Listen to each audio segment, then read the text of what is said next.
खालि यो दुईवटा कुरा के भने कभर अप गर्दा यिनीहरूले गल्ती गरेको के छ भने दिपेन्द्रले त्यो दिन चाहिँ ड्रग खाएको थिएन, एकदम कोल्ड क्यालकुलेटेड तरिकाले गएको छ त्यो, एकदम कन्सियसली हानेको छ। त्यो चाहिँ रक्सी पनि खाएको छैन त्यसले।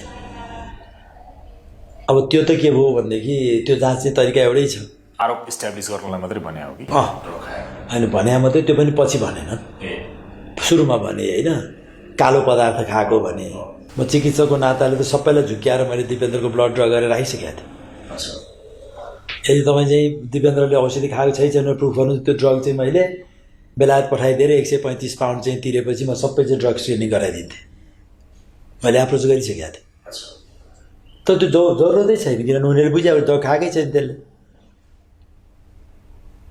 अनि नेगेटिभ आउने कुरो गरेर के काम, त्यसपछि मलाई चाहिँ सम्बन्धित निकायबाट त्यो छोडिदिए हुन्छ भन्ने आयो चाहिँ, किनभने त्यो सबै गलत देखिन्छ, कोल्ड क्यालकुलेटर देखिन्छ।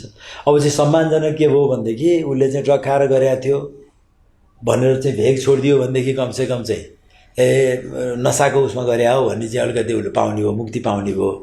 कोल्ड क्यालकुलेटेड के पनि नखाइकन पानी खाएको भरमा ठोकिएको थियो भन्दाखेरि त झन् क्रिमिनलको चाहिँ लोवर लेभलको क्रिमिनल हुने भयो नि त, त्यो त होइन। त्यो चाहिँ के भने बचे खुचेकाहरूलाई त्यो झन् पीडादायी हुने भयो क्या।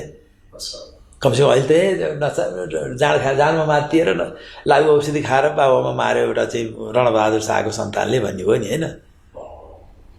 त्यो बेनिफिट पनि पाउने भएन।